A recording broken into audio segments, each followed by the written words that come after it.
Interviewed. So here you are, February 4th, 1994.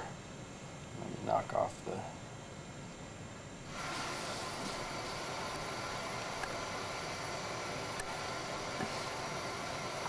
There.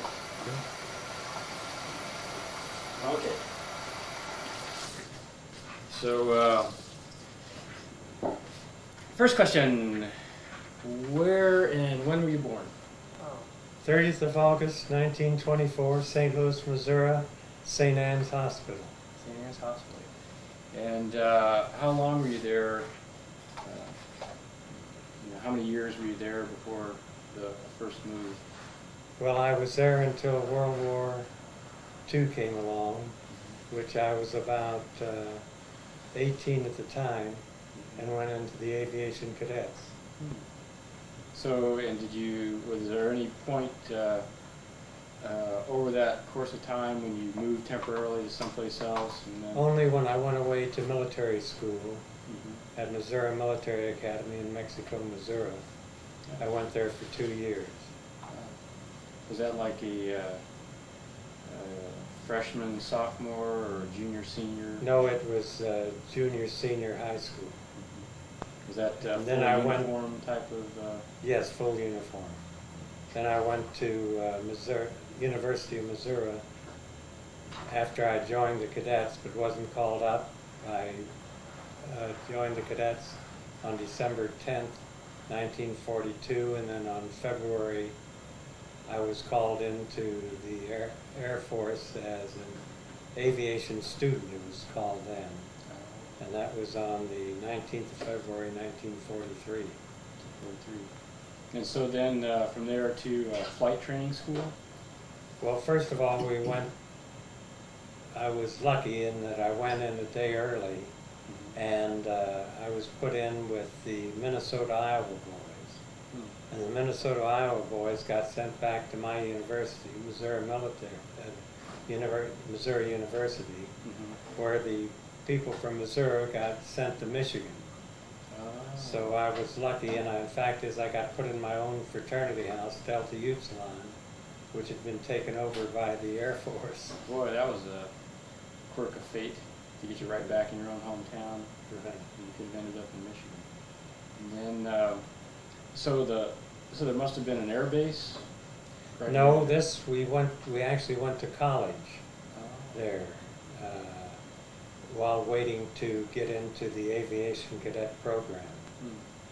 Did they tend to focus your classes towards aviation? No, it wasn't. Although we did fly Piper Cubs. I had one flight in them, and that was it. So then, when did they finally ship you out to a flight training school? Well, I got sent to San Antonio Aviation Cadet Center. Of course, in San Antonio, right. Texas. Yeah, they're still big on flight training in the Air Force bases. Probably like 3 of them or something there. But this is what we call pre-flight. This was still aviation cadets and military and keeping the barracks clean and that sort of thing. It was strictly military, like but some classes in air. Flying and that's physics right, navigation, navigation, just a little bit, yeah. But you weren't really up in a plane much at all? No, none whatsoever there. Okay, then the next step? Then I got sent to Ellington Field in Houston, Texas for navigation training. And I spent 18 weeks there and passed and got my second lieutenant's bars on the 8th of April, 1944. So all that was in an aircraft. They had you That's right. Around We were flying an AT-18s, flying around, doing navigation, no problem. AT-18, was that? Like that was the old Lockheed. No, that was the old Lockheed Electra. So that not Electra. It was a Lockheed twin engine. So that was more of a cargo type of plane? That's right, it was, but of course it had seats in. There was 4 or 5 navigators in there at the same time. One would be the lead navigator, and the others would be following. So it was set up like a classroom almost. Almost, right. Except you were actually flying different courses. Right. And then from there? From there I got leave going home for I think it was about 2 weeks. And then I was sent to MacDill Field to join a crew who needed a navigator. It was called RTU, Replacement Training Center. And we flew the first time in a B-17 bomber, and I got my crew at that time. Well, now, had these people already been in combat and then No, come back? no. These were all new personnel. New personnel. Mm-hmm. I was 19 years old at the time. My pilot was 20. The co-pilot was an old man. He was 23. And one of our waist gunners was 18, and another 19, another 20. Right. So it was a pretty young crew. Yeah. Well, the people that were training you, what were their ages? Were they in their 30s at that point? Well, the thing is, we were flying formation flying in the B-17, and my pilot had already been there training and had some training on the B-17 before I got there, because a navigator wasn't as important for those the training sessions. So the actual flying of the plane, that was already taken care of. It was just sort of developing teamwork. That's right, and thing is, it was in Tampa, Florida, and at night would practice shooting stars for celestial navigation. So let's see. So that means that at the end of that, was there actual bombing runs or anything that you well, had to do? Practice bombing runs. We had our bombardier too. I don't know exactly how long we spent at MacDill in Tampa, but then we started on our way overseas stopped at Savannah, went up to Bangor, Maine, Gander, Newfoundland, and then across to the Azores, and Azores to Marrakesh, at which time I got sick and was put in the hospital for 2 or 3 days. Is it like a flu? Yes, or something? right. And then from Marrakesh we went to Tunis, and from Tunis we went to Italy, Foggia, Italy, which was the base of the 97th Bomb Group, and I was attached to the 414th Bomb Squadron and the 97th Bomb Group. Now these were B-17s. There was only one wing of B-17s. All the rest of the heavy bombers were B-24s. And this one wing of B-17s had 5 squadrons. Was the B-17 kind of a faster, lighter plane compared to the? No, it had a stronger wing, and we could fly higher than the B-24s.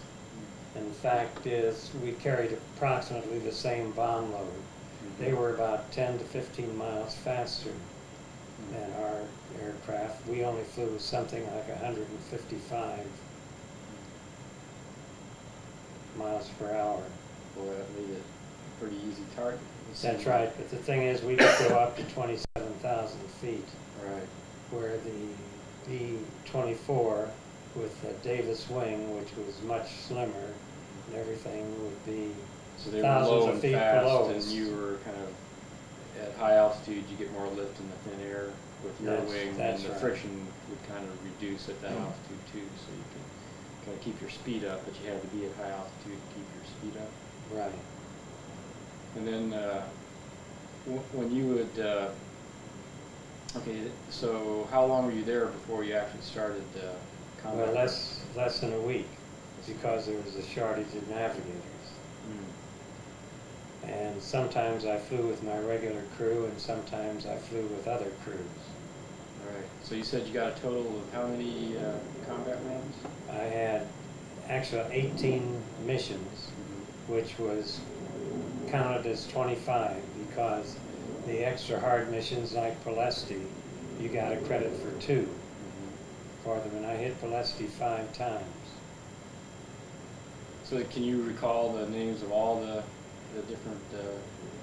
Not all of them. My first was Palesti. We sent 7 ships up in our squadron.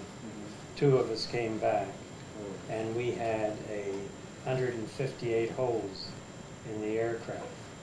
And I started counting up 5 out of 7 going down, and 25, 50 missions that I sat down and wrote a 15-page letter home to my mother explaining missing in action. And so, when they lost those planes, was it usually fatal for the crew, or did they? Well, no, quite a number of them bailed out. The thing is, a lot of them bailed out over Yugoslavia, and they were better off in Yugoslavia. Usually they get some help either from the partisans or the Yugoslavs. So your base, was it on the east coast or the west coast? It was on the east coast of Italy. It was called, the area was Foggia. It was sort of near Manfredonia. Is that kind of down near the tip of the boot? Or? Not quite that far south. It was sort of in about a third of the way up. And then your targets? The targets were, of course, Palesti. Now, where's that located? Is that Palesti is in Romania. It was a synthetic oil refinery, and of course was very much needed for the German war machine. So we were constantly bombing that, and that's where the flak, in particular, was very heavy. And so when you were flying, describe when you kind of hit a flak zone. Flak zone usually happened right when you were just about to do your bombing run. Well, I remember my first run. I was scared to death, and it affected people different ways. Some people were just fascinated by the flak. They'd look out and, oh, this is terrific, you know. And me, it scared the hell out of me, and the pieces of flak hitting like rain on a tin roof. Yeah. And so these were exploding aerial types of rounds, right? That's right. And after a while, I got to figuring after so many missions, it was only going to happen to the other guy, it wasn't going to happen to me. Right. Which is wrong, which is not true, but it's the right way to think. Right. To keep well, at 19 years old. Yeah. You feel a little infallible anyway. That's right. At that invincible. Yeah. So then, so you had those different flights. How long were you actually there? What was the time period of those 18 missions? Well, Palesti was, I think, about 4 hours there and 4 hours back. It was about 8 hours. We'd leave very early in the morning and come back a little afternoon. But then what was the total time period in days or weeks from when you did your first mission to... Well, I flew my first mission on the 22nd of June, and I was shot down on the 27th of August. 27th of August, June, July, August. So 3 months. Not even that. Not even that. So it was risky business at best. It was risky business and all that. So then, finally you were shot down? I was shot down and hit a target called Bleckhammer Oil Refineries, about 60 miles south of Breslau in Germany. We got hit over the target, and we had a gaping hole in our #1 engine nacelle. Apparently, a shell had gone through without exploding. If it had exploded, why, we'd have been kaput. We'd been finished. Taking a wing off. And as it was, why, the engine leaked oil and started running away and throwing parts through my compartment. And fire streaming back. off the wing, and I got up behind the pilot. I was in the nose of the aircraft. The bombardier was forward of me, and I had a desk on the left-hand side of the aircraft. And I pulled my oxygen hose back, got behind the pilot, and saw him take off his mask and tell the co-pilot to get the hell out. And I figured if that was good enough for him, it was good enough for me. Although I always said I'd never bail out, but changed your mind all of a sudden. I changed my mind. When that was, so when that engine was hit, we went a number of miles further on. The thing is, gone? we thought, yes, the bombs were gone. We thought we had got the engine under control, but then it started running away again. And it was throwing, as I said, throwing parts through my compartment, because my desk was right next to the propeller. And if parts...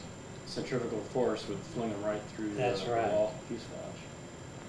So first of all, after the pilot said get out, I tried to get out. We had a nose hatch, and you pull the handle, and I couldn't get the damn thing open. Excuse the expression.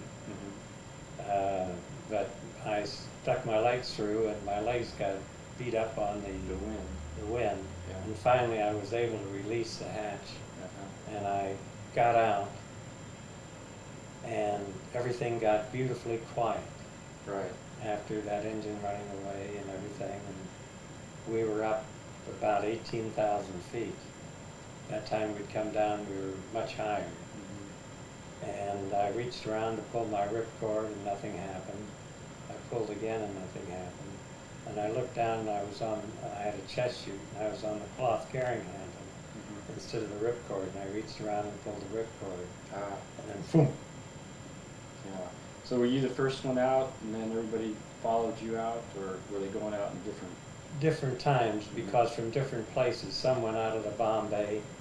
My co-pilot's chute never opened properly, and he went down what we call a Roman candle. So he was killed. And then, so where did you finally end up landing? I landed up in northern Czechoslovakia, and I landed in the top of a tall pine tree. And what I did is I swung my legs and grabbed a hold of the trunk of the tree and loosened my parachute harness, and then started climbing down the tree. And the branches breaking up the top, why it's thinner, and as you get near the bottom it gets wider, and I couldn't hold on. I think I fell the last 20 feet. And I was pulling pine needles out of me for months afterwards. And the fact is, about 6 months after I shut down, I noticed a little scab, what looked like a scab on my ankle. And I started trying to pick the scab, and it wouldn't pick. And then I got tweezers and pulled, and there was a pine needle embedded. It was embedded in my ankle. So then, at some point, you were captured after that, or what? Well, what happened was I got down. I looked around to see if I could find any of my other crew members, and then I saw a blonde-headed civilian, and I knew I was over Czechoslovakia. I knew I'd bailed out there. So I thought I'd try and get some help from him, and through sign language and a few words of German, Terrorflieger and so forth, to know that I was a flyer. Why, he indicated to me that come darkness, he would bring some help. Well, along about dusk, stupid 19-year-old kid, I hear voices coming up the path. Instead of waiting to get a look. Why, I ran out to meet him, and here was the Gestapo with rifles over their back, and in panic, them all trying to get their rifles off their back, and the situation hit me funny, and I laughed, and it relaxed the situation. Good. So they lost their initial instinct to shoot you. Right. So then from there, they go through some sort of a local... local office. And then the next day I was transferred. What was the town's name? The thing is, with the town I finally got to was Marshall, which is now Australia. In Czechoslovakia, so Czechoslovakia now, Slovakia, Czech Republic. Yeah. Was that southern end? It was a little peninsula sticking up in the north end, and that's where. So have you gone a little farther? Or well, in the center, no, we were out of Germany when we hit Czechoslovakia. So we just went further south, but then more Czechoslovakia. Okay, so then start your route then from there? From there, we were taken to be interrogated in Marshall. We were put in civilian prison, in a small little room. Well, 2 days after we were shot down, we heard our bombers coming over. We got raid, go get them, But the only thing is, they were bombing the town we were in. Oh, no. And apparently the Hermgang tank force had just opened up, and they were trying to bomb that. And the thing is, this was the most afraid I've ever been in my life. Because you're in a small cell, you can't run, you can't hide, and you hear the bomb coming down, they don't whistle, they roar. And we were in a U-shaped building, and they were bombing 2 types of bombs that day, 250s and 1,000 pounders. And the 250 hit our wing. No, it hit the other wing. If it had been a 1,000 pounder, it would have taken the whole everybody. But that shook me up more than anything. Then we went from there to... how many people were in this prison? Was a lot of them? Well, it was my bombardier who was with me at the time, the enlisted man, Way Scudder. John Parsons was with us. My bombardier was the first lieutenant, I was the second lieutenant. And then they separated us, the officers from the enlisted. And was it just those 3 or 2 and yourself? Or were there a lot more? Well, there was... Like a lot of ones like that. That's right. Well, my pilot was put in a different cell, and various people were put in different cells. And so what was that like? What kind of, you fed once a day or? It's hard for me to remember. I just remember a big old fat German coming out in the house. Which means Get out. And then, but then they started shipping you around. That's right. Well, I went from there to Proznitz, on the train in Brno, Linz, Austria, Vienna, down the Danube, to Frankfurt on Main. In Frankfurt on Main, we went to the interrogation center in Oberusel, which is near Frankfurt, and we called it the flea bag. They either turned the heat up all the way or turned it down, so you either froze or you sweat. Now you were traveling around on the trains, where you actually able to look out the window? We could look out the window with cars on the window, and we had guards, of course. So was it, August, must have been September, October, or something, you were traveling around? Yes, September. So it was chilly. Was there much you can recall from that journey, as far as seeing a lot of military around, or? Well, we went past air bases in Linz, and in fact, I found Linz on one of my missions. Went through, and then from Oberusel, we went to a temporary camp before distribution called Wetzlar. And then we were shipped clear across the country to Frankfurt on the Oder, passed through Frankfurt on the Oder, up to Stettin, past Peenemünde up to Barth, which is on the Baltic Sea, and that was Stalag-Luft 1. Means like the main air. Yeah, it's short for Stammlager Luftwaffe, Stalag-Luft. So permanent camp Air Force. Set you way by the Baltic Sea. Any idea why they put you there instead of in the interior somewhere? Well, maybe they figured it was out of the way and it'd be harder for us to escape. Right. We were 60 miles. Center. Yeah, we were 60 miles. We were 60 miles from Sweden, but it was a long, cold swim. Yeah, nobody's gonna make that swim. Boy. So then, what was your duration during that POW camp? Well, I was, of course, I don't know the exact date I arrived in the prison camp, but I was shot down on the 27th of August, bombed on the 29th of August, and then I was liberated on the 13th of May, 1945, I guess it was. And that was Mother's Day. So something about 9 months. 9 months. And on Mother's Day. Yeah, sure. Were you able to get in contact back with the U.S.?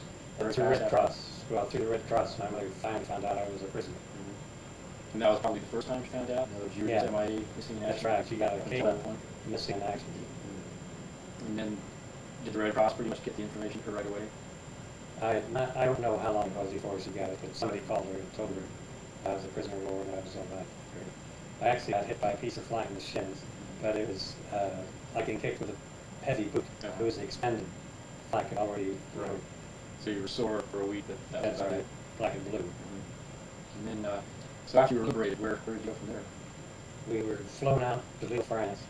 Lille, L-I-L-L-E, I think it is. And there we got our first meal. And the white bread tasted like cake. It's simple but darn good, huh? That's right. And then we were taken to Camp Lucky Strike, which was St. Valery, France. And I'd had 3 years of high school French. And I decided I was going to go to Paris. And I took off for Paris for 10 days. Actually, was it legal? No, it was illegal. They didn't know. They were tracking that hard. But I figured I better get back to camp before my people left. And I got back and everybody was still there, and I was telling them the great time I had in Paris. So I took off for another 7 days, and I got back. Yeah, I got back the night before we were to ship out, and we shipped out on a Coast Guard ship called the Admiral Mayo, and the mess sergeant on the Admiral Mayo was Victor Mature, a movie star. Really? Amazing. But at that point, he was unknown. Is that right? No, he was well known. Movies? Oh, he was very well known. Mess sergeant. And where did they drop you off in the States then? Well, in Boston. Then we took an old antiquated train across to St. Louis to Jefferson Barracks, where they, settled on. We had to come back after a certain time. Either like a month off or whatever. Well, this was just a shorter period.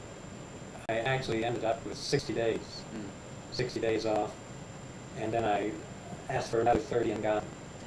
So I had 90 days, where I went from 134 to 199. Was that all on Mom's cooking?